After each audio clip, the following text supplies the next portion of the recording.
Welcome back, true believers. This is Dante D bringing you a top 10 countdown. And today we're looking at the top 10 90s comics. Now, just to kind of reiterate from my previous video, and if you missed the previous video, please go into to the link in the description to catch the first video on the comic book crash and what caused the comic book crash of the 1990s.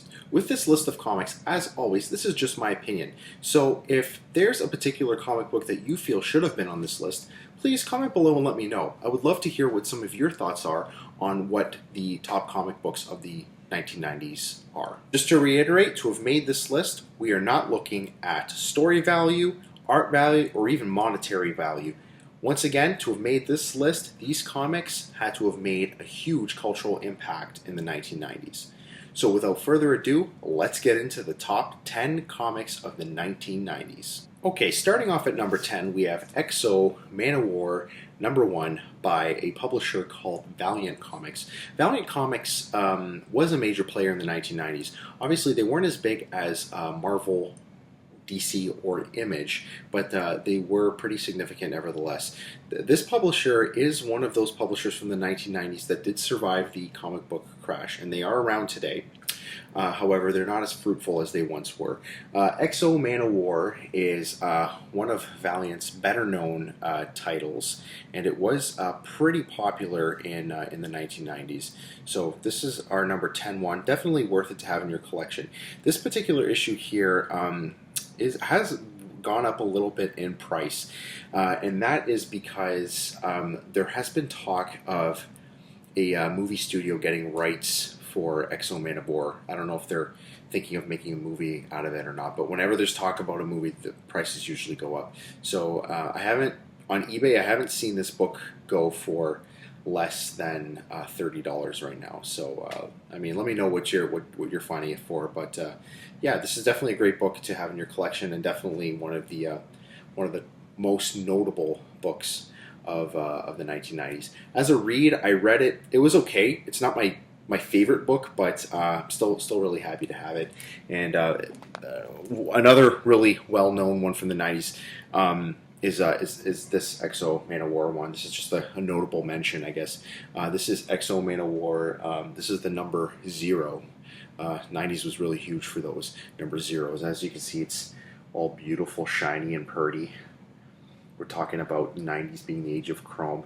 There was an article I read actually that the author was saying in the 1990s he remembers walking into a comic book store and being blinded by all the reflection off of the chrome, and I don't doubt it. I mean, I was just a little kid when this was all going on, but I don't doubt it. I mean, this is just one of many chrome covers, but still nice to look at. Actually, I haven't read this one yet. I gotta check it out, see what it's about. But yeah, that's X-O Manowar. I definitely think it's worth the pickup. Coming in at number 9, we have the Punisher Warzone #1.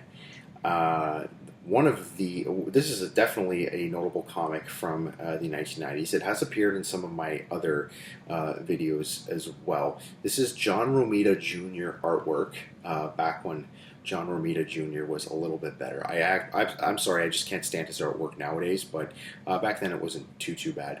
But yeah, we have, with this issue here, this is another kind of gimmick cover because it is a die-cut cover. As you can see, it's cut, and then on the inside you have this. They're actually still doing this nowadays. In recent memory, one I can think of is the Death of the Family in the Batman New 52 series. They had a die-cut cover. Yeah, as a read, as a story, I mean, the story is great. I absolutely love this story, and it's definitely worth the pickup. On eBay right now, it's going for between $7 to $15, depending on the condition. That's what the search is that I did on eBay just recently. So yeah, definitely worth the pickup. And Punisher is definitely one of those notable characters from the 90s. As we said in our previous video about the comic book crash, that there was that shift to the darker stories, and with the Punisher being a very dark anti-hero, he was definitely a very big big player in the 1990s and very, very immensely popular. Coming in at number 8, we have Youngblood #1. Take a look at that here. This is Rob Liefeld artwork. I actually do plan on doing a video just on Rob Liefeld in the future, just because he's such a polarizing figure in the comic book world. People either love him or hate him. I personally, I think he's okay. I don't personally dislike him, but I actually do like a lot of his stuff. But I mean, that's just my opinion. Let me know what you think about Rob Liefeld. Like I said, I plan to do a video on him in the future. But you really do need to have this comic in your collection. This made a huge cultural impact in the 1990s because this was the very, very, very first book that Image Comics ever published, ever put out. Youngblood #1. So that's basically how it made such a big. That's how this particular book made such a huge cultural impact in the 1990s. I think you need it in your collection just based on the cultural significance this book has. In terms of story, not a big fan of it. I didn't think the story was very good. A lot of these artists rockstar artists in the 1990s took a gamble at writing their own books when they were just artists in the past, and they oftentimes didn't have a great result. Yeah, this is one case where the result wasn't that great. But yeah, definitely worth it to have in your collection just based on the cultural significance this particular book has. So that's Youngblood #1, the very first Image Comics book. Coming in at number 7, and some of you out there are probably going to think I'm crazy for putting this at number 7, but again, this is based on cultural significance, not value or story value or art value. So coming in at number 7, we have New Mutants '98, which I don't think this book needs any introduction. For those of you that don't know, that are new to the hobby, this is the very first appearance of Deadpool, who was a hugely popular character in the 1990s. Again, this is Rob Liefeld artwork, and this book came out in 1991.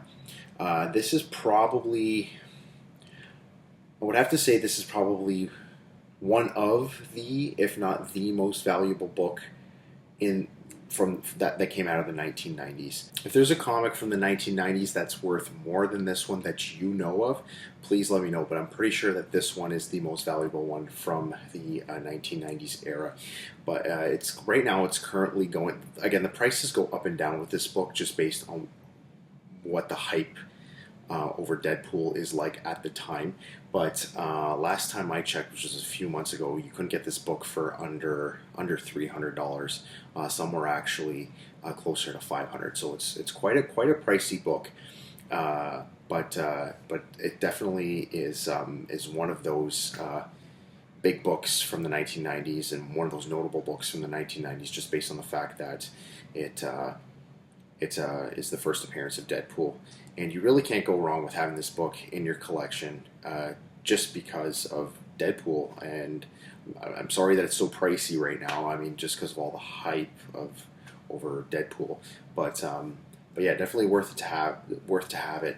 As a read, though, I have to say I was actually disappointed when I read this book. There wasn't really, it's kind of anticlimactic reading it. I mean, I didn't really find the story that compelling, but it is the first appearance of a major character in the Marvel universe, so that alone is makes it worthwhile to have in your collection, just based on that character and the cultural significance that this book has. Coming in at number 6, we have Batman 497. This is the infamous breaking of the Bat issue where Bane breaks Batman's back, rendering him paralyzed for quite a bit of time in the DC continuity. This is one of those gimmicky kind of books from the 1990s. You know, DC tried to do something really major to one of their flagship characters, so people would go out and buy so many copies of this. It also is a die-cut cover. I have it in Mylar, or sorry, in a poly bag right now, so I can't can't show you, but this is a die-cut cover, kind of like the Punisher book that I showed you earlier. I mean, for all the hype that was over this, that there was over this book in the 90s, you can get this book today for under $10. I saw some eBay listings earlier that were between $7 and $10 for just for this single issue. If you're lucky, you probably can get it for even less. Let me know what you guys are all getting it for. But yeah, as a read, as an actual story, this is actually a great Batman story. One of the best Batman stories that I've read. It is quite a lengthy story arc that crosses over with Detective Comics as well, but it is definitely worth the read. If you don't want to get the actual issues, I would get the whole Batman Nightfall trade paperback. It is definitely worth reading. I love it. But I say this all the time in my videos. Batman is one of those characters in the 1990s that stayed consistently good. I don't think me personally, I have never been disappointed with a Batman story coming out of the 1990s. I love them all, with the Legends of the Dark Knight, Detective Comics, Batman, the self-titled Batman. It's just great. I love Batman, so definitely worth having in your collection. Pick this one up. It was a huge hype. There was a lot of hype over this book in the 1990s. I think I got a couple of media reports too. But even though it was kind of gimmicky, definitely worth to have. Huge cultural impact, great story, great to have in your collection. Coming in at number 5, we have Spider-Man, number 1. As I mentioned earlier in my video about the comic book crash, Todd McFarlane was a rock star artist in during the 1990s in that whole speculators bubble. This is Todd McFarlane artwork. He was Todd McFarlane was a very significant artist in the 1990s. I mean, I like his art. He's more of a pin-up artist. He kind of does more like stuff that you would essentially pin up. But I still like his stuff nevertheless. This book here was huge in the 1990s because Todd McFarlane was such a big artist. I honestly think of all the rock star artists that there were, Todd McFarlane was probably the most popular. Everybody knew Todd McFarlane, who is Canadian, by the way. I've seen him in interviews. He's kind of a little cocky, but he's a Canadian artist that is great and has really made a name for himself. And he's also still involved greatly with Image Comics to this day. But yeah, this comic here, I mean, as a read and a story, not the greatest story. Again, Todd McFarlane is an artist who tried writing. Initially, Todd McFarlane was not that great of a writer, but I have to say he does get better. This series really does pick up after the first arc or two, and I did end up enjoying it. This is I think, third or fourth. I think it was the fourth Spider-Man title that they launched at the time. At the time, they had Amazing Spider-Man, Spectacular Spider-Man, and Web of Spider-Man, and I think this was the fourth one. Correct me if I'm wrong. Obviously, if there was another title that starred Spider-Man, let me know. But yeah, this was another main Spider-Man title. And as with many 90s comics, this was one of those issues that had multiple covers. This is actually the silver edition of Spider-Man number 1. I know they have a gold and a platinum edition, and then they have, I think, like just a regular newsstand edition as well. I think this is like the step up from the regular one. There might even be one in between there. I don't know. There were a lot of covers for this. This one here, I think, in the guide, it's worth like $20, but you can probably get it for under $10 easily, and you can probably even get the newsstand edition of this particular issue in your bargain bin if you're lucky enough. But I know the platinum edition of this particular title is worth quite a bit of money. I think it's up near probably worth about as much as the first appearance of Deadpool. Again, correct me if I'm wrong. I'm just guessing here because I know that the platinum edition is worth quite a bit of money. But yeah, I don't really care to ever own the platinum edition because I have this one, and this one is fine for me. So yeah, but whatever cover you have, definitely definitely worth to have. Made a huge cultural impact. Was one of those huge books from the 1990s. There's a lot of hype over this just because it was Todd McFarlane. Definitely worth having in your collection. Get it, get it, get it. It's definitely worth to have. Coming in at number 4, we have The Death of Superman, and this has made a couple appearances in my videos. As you can tell, this is not the single issue edition of The Death of Superman. This is actually the trade paperback. I never actually bothered to get The Death of Superman just because I think it right now it goes for about $20 right now. I actually explained my reasoning behind not wanting to buy the actual issue in another one of my videos. I think it was in the story arc video that I did. But yeah, I'm not going to get into my rant again. But but as a story though, it is a pretty good story. I absolutely love this arc. It was a really good story. Definitely worth to have in your collection one way or another. So that's The Death of Superman. And yes, this book, I think of all the books I listed here, there may be one other book that there was huge hype about as much as this one, and we'll get to that one in a minute. But this book here got so much media attention because the media could not believe that DC would actually kill their flagship character Superman. But little did they know it was a gimmick to get people to buy so many copies of this. And the actual issue of this book came in a poly bag that was sealed, and the whole DC was really smart and sneaky with that one, because I guess what the reasoning was behind that was so people would buy one to keep in mint condition and be able to sell for millions of dollars or whatever they thought, and one to open up and actually read if they wanted to read it. And it came with like an armband and like a little newspaper article or something like that. So so back with all those gimmicks. But yeah, this one caught a lot of attention. Actually, if you look on YouTube, if you search Death of Superman news report, you probably will find news reports on people lining up at comic book shops saying, like, I'm buying this book and I'm going to sell it in a few years and I'm going to put my kids through college. Like, literally, I remember seeing one of those. There's actually a feature-length documentary on the Death of Superman as well on YouTube if you look, and I recommend watching it. It's pretty good. I enjoyed it. So, yeah, Death of Superman. Definitely worth having in your collection one way or another. We are now down to our last 3 books. We're at the home stretch here. So coming in at number 3, we have Spawn number 1. And 2 guesses who did this one. Take a look there. Sorry about the glare. Still don't know? How about now? So yes, it was Todd McFarlane. Obviously, this is Todd McFarlane's work. And Spawn was just huge in the 1990s. Very, very immensely popular character. This book here actually sold over 1 million copies. And if you've been reading comics long enough, you'll know that over 1 million copies sold for a comic book is huge. I mean, it just doesn't happen nowadays.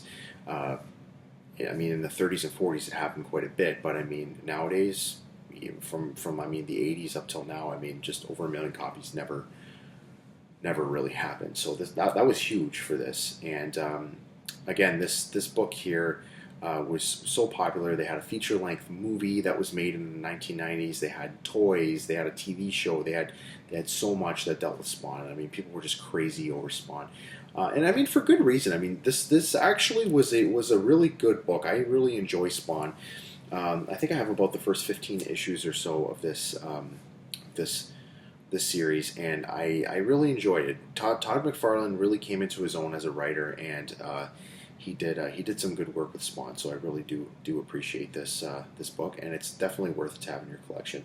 But just based on all the hype that there was over Spawn in the 1990s, that's why I feel that this book should be in the top 3.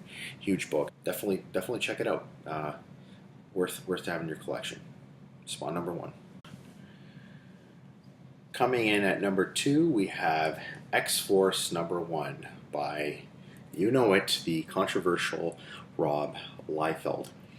This book holds the number 2 spot for the world record for the most single issues of a comic book ever sold. It is estimated that this comic here, and I've said this before in some of my other videos, but this comic here sold an estimated 5 million copies. 5 million. That I don't think will ever happen again. That is huge. And again, that was due in part to the fact that Rob Liefeld was doing the artwork, due to the craze over collecting comic books and #1 issues, hoping that they were going to be worth something. Like, people were buying multiple copies of this, and yeah, it sold 5 million copies, but there were only maybe 500,000 readers. Like, so I realized that, that the people, the reason why this sold so much was because each person was maybe buying 1 or 2 copies, or even 3 copies of this, because there weren't that many readers. Like, the people that were actually reading comic books in the 90s, again, maybe 500,000, but there were millions of people buying them just because they thought they were going to be worth something. There were so many people buying comic books in the 90s that didn't even read them, which is a shame, because they're missing out. There's really a lot of great joy you can get from reading comic books. But anyway, yeah, this is X-Force #1. These are a dime a dozen. You should be able to get this in a back issue bin, or a bargain bin, for $1.50. Please do not spend more than $2 on this book. It's not worth it. There are just so many of them out there. And as a read, not really the greatest book to read. The story was all right. I mean, nothing groundbreaking, but I didn't think it was the greatest. And but it did come with some trading cards. I don't know if you can see them in there. There's 2 trading cards. I have them in the back there. I'm one of those people that when I get comics that are polybagged, I just open them. I don't care. Actually, if you don't know this, the polybag that the manufacturers put the comics in, sealed, they're not acid free, so they're actually slowly destroying your comic in there. So it's actually better to take them out of those poly bags and put them in your own acid free ones. But yeah,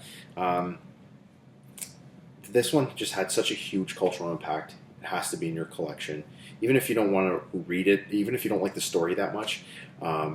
If you read it and you don't like it, again, it was just such a significant, hugely significant comic book of the 90s. Now, before we get to our #1, I just wanted to share some comics that I thought were notable mentions from the 1990s. Those are Venom, the Lethal Protector, #1, and Cable, #1. So here we are, the last one. The #1 comic book of the 1990s, the most notable comic book of the 1990s is, you probably have guessed it, X-Men #1 by Jim Lee. This book was huge in the 1990s. So huge that it holds the world record for most single issues of a comic book ever sold. It is estimated that this comic here sold an estimated 8 million copies. That, I can guarantee you, will never happen again. I'm telling you, 8 million copies is huge for a comic book. And again, people were buying multiple issues of this copy, and this is one of those issues that had multiple different covers. There are, I think, 5 different covers of this comic here. But again, just due to the fact that this book is such a cultural icon for comics in the 1990s, you need to have it in your collection. As a story, it's actually pretty good. I really, really enjoy the Jim Lee X-Men. So good. I just loved reading this, and I love having it, and I'm so glad it's in my collection. And this is probably has made appearances in my videos at least 3 times now. Like, this is in some of my other videos too. I just love this book so much. You need to have it. Again, these things are a dime a dozen. You should be able to get this book in a discount bin still, even to this day. You can get this for probably $1.50 because there's just so many of them out there. Heck, if you ask one of your friends, if you're just getting into comic books and you have a friend that collects comics, heck, ask them if they have an extra copy, which I guarantee you they probably do. They might even just give it to you for how common these are. But this here, again, not worth very much in terms of monetary value, but to me, it's worth a lot in terms of story value, art value, and just due to the fact that it's so culturally significant in terms of 1990s comics. So there you have it. Those are my top 10 comics of the 1990s. Thank you all for watching. And again, if there's a particular comic that you feel should have been on this list, share it with me in the comments below. But for now, until next time, this is Dante D signing off. Ciao.